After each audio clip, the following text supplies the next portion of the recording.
بہت شکریہ. ایک ایسا معاشرہ جہاں انسانی حقوق معنی نہیں رکھتے اور جہاں بس گھٹن ہیں اور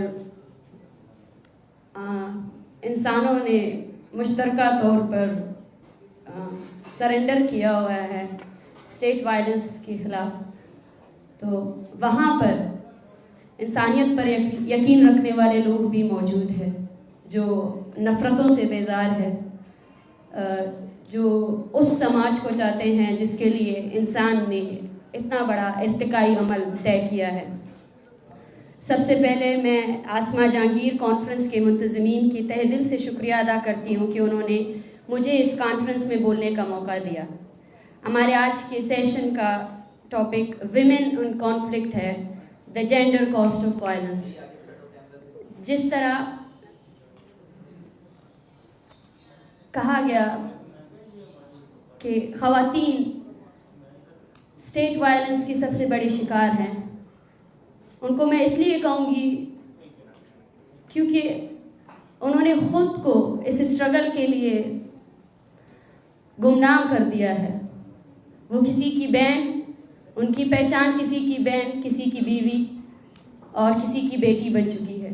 آپ ان کے اصل نام کبھی نہیں جان سکتے، آپ ان ماؤں کے درد کو کبھی بھی پہچان نہیں سکتے جن کے لیے ان کے لاڈلے بیٹے کی چہرے مسخ کر کے ان کو دیے جاتے ہیں، اور وہ اس بے رحم ریاست سے یہی کہتے ہیں کہ اگر ان کے بیٹوں کے لیے اس کے اندر رحم نہیں تو وہ آخری یاد جب ایک ماں اپنے بیٹے کا دیدار کرتی ہے اسے مسخ نہ کیا جائے، کیونکہ وہ آخری تصویر زندگی بھر اس کے ذہن میں رہتی ہے کہ وہ چہرہ جس کو اس نے بچپن سے لے کر اپنی جوانی تک بوسے دیے، پیار دیا، اس کے ناک، آنکھیں اور اس کے چہرے کو اتنا مسخ کیا گیا ہے کہ وہ ماں جس نے اسے پیدا کیا وہ بھی اسے پہچاننے سے انکاری ہے. میں سمجھتی ہوں کہ کالونیل طاقتوں اور طاقت کے بنیاد پر مظلوموں پر حکمرانی کرنے والی ریاستوں کی جنگی جنونیت اور جنگی پالیسیوں نے انسانی سماج کو ایک نہ ختم ہونے والے ایسے جنگ کے دلدل میں دھکیل دیا ہے جو شاید آنے والے کئی صدیوں تک زندہ انسانوں کو نگلتا رہے گا. جنگ اور تشدد کے سماجی، معاشی اور نفسیاتی اثرات صدیوں تک جنگ کے شکار سماج میں موجود رہتے ہیں، اور بدبختی سے خواتین ان جنگوں میں سب سے زیادہ تکلیف دہ درد اور مشکلات کا سامنا کر رہی ہیں.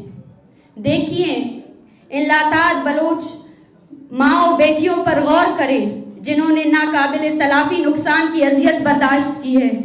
ان کے پیاروں کو تشدد کے بے رحم لہر نے، آپ کے تشدد کے بے رحم لہر نے ان سے چھین لیا ہے. دوسری جنگ عظیم سے لے کر نوآبادیاتی دور تک خواتین سب سے زیادہ اجتماعی سزا اور ریاستی تشدد کا نشانہ بنی، اور ہم سب کی شدید خواہشوں کے باوجود ہم خواتین کو اجتماعی سزا اور بدترین سزا سے محفوظ نہیں رکھ سکے. اور میں سمجھتی ہوں کہ ہم اس ناکامی کو تسلیم کر کے ہی آگے بڑھ سکتے ہیں. اس طرح بلوچستان کی مائیں، بہنیں، بیٹیاں بالعموم 7 اور بالخصوص 2 دہائیوں سے جنگ کی بدستور ترین المناکیوں کا شکار ہیں. بلوچ خواتین اپنے پیاروں کے کونے کے صدمے، اجتماعی سزا، جنسی اور جسمانی تشدد جیسی غیر انسانی سلوک کا شکار ہے.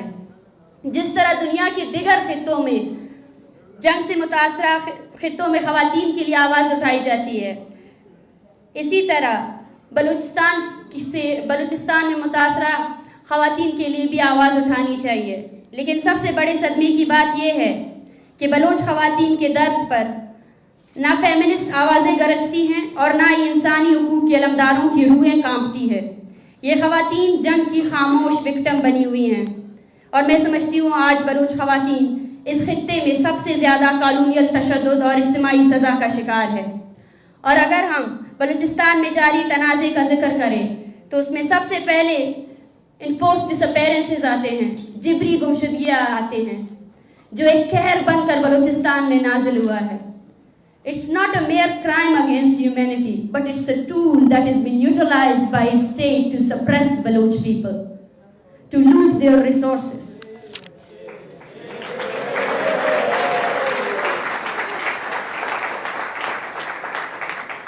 آج بلوچ خواتین ایک ماں، ایک بیٹی، ایک بیوی کی صورت میں 20-20 سالوں سے اپنی زندگی کی تمام خوشی اور غم کو بلا کر اپنی جبری گمشدگی کے شکار بیٹے، بھائی اور شوہر کی تلاش میں تڑپ تڑپ کر انتظار کر کی زندگی گزار رہی ہے۔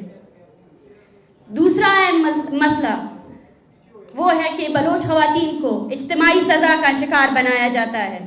بلوچستان میں ایسے بہت سی جگہیں ہیں جیسے آواران، بولان اور ضلع کولو، جہاں گھر کی مردوں کی مزاحمتی جنگ کا حصہ بننے کی وجہ سے وہاں پہ گھر کی عورتوں کو اجتماعی سزا کا نشانہ بنایا جاتا ہے، اور مزاحمت کاروں پر دباؤ ڈالنے کے لیے ان کے گھر کے تمام خواتین کو اغوا کر کے فوجی کیمپوں یا ڈیڈ اسکواڈ کے اڈوں میں ڈال دیا جاتا ہے، جہاں ان پر وحشیانہ تشدد کیا جاتا ہے اور ان پر جنسی تشدد کو بھی نشانہ بنایا جاتا ہے۔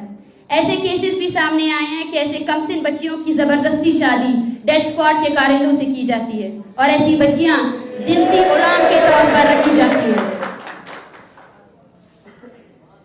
یہ ڈیڈ اسکواڈ نہ صرف تشدد کے ذریعے بلوچ عوام کو سپریس کر رہے ہیں بلکہ خواتین کی جنسی استحصال میں ملوث ہیں اور خواتین کی تعلیم پر بھی حملہ آور ہے۔ بلوچستان کے علاقے پنجگور میں خواتین کے اسکول پر حملہ کیا جاتا ہے۔ بلوچستان میں جبری گمشدگی کا شکار سب سے پہلے بلوچستان کے استادوں کو کیا گیا، بلوچستان کے صحافیوں کو کیا گیا، سب سے پہلے اس دماغ کو نشانہ بنایا گیا جو بلوچستان میں جاری جبری گمشدگی اور ریاستی مظالم کے خلاف سراپا احتجاج تھا۔ اس کے علاوہ بلوچستان میں جاری جنگ کے سبب خواتین کی تعلیم، صحت، روزگار سمیت تمام سماجی حقوق بری طرح متاثر ہیں۔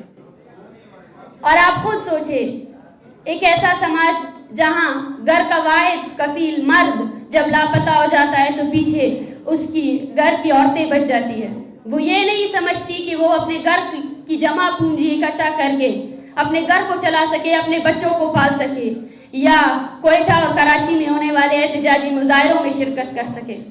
ایسی سینکڑوں خواتین ہیں جو ادار کے دور پر اپنے گھر چلا رہے ہیں، ادار بڑھتی جا رہی ہے لیکن ان کے گھر کے لوائقین، ان کے گھر کے وہ پیارے واپس نہیں آ رہے ہیں،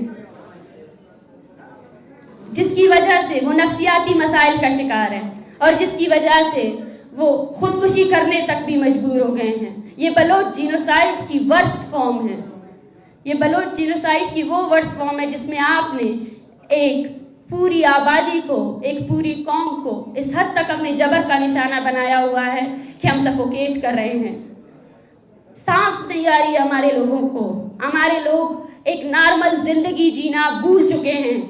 آپ خود سوچیں، عید کے دن پوری دنیا میں لوگ اکٹھے ہو کر خوشیاں مناتے ہیں، لوگ اکٹھے ہو کر اپنے خاندان کے ساتھ بیٹھ کر خوشیاں مناتے ہیں زندگی کی، لیکن اس دن بھی اسی بلوچستان میں 25 سے زیادہ شہروں میں احتجاجی مظاہرے کیے گئے ہیں۔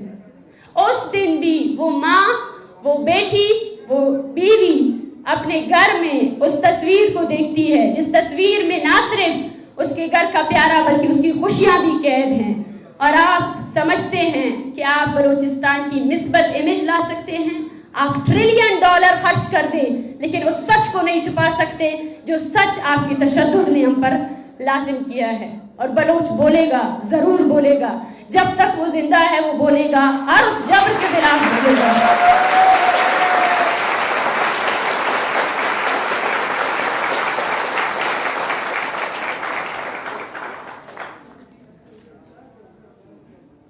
کیونکہ میں وکلا کے فورم میں موجود ہوں اور شاید یہ موقع مجھے ملے یا نہ ملے، میں سمجھتی ہوں کہ ریاستی جبر اگر ملٹری انسٹیٹیوشنز کی جانب سے کیا جا رہا ہے تو اس میں پاکستان کی جوڈیشری اور پاکستان کی پارلیمنٹ مکمل طور پر خاموش ہے۔ گزشتہ 2 دہائیوں سے بلوچستان کی زمین جہاں سے آپ کے لیے گیس اگلی ہے، سونا اگلا ہے، اور اس کا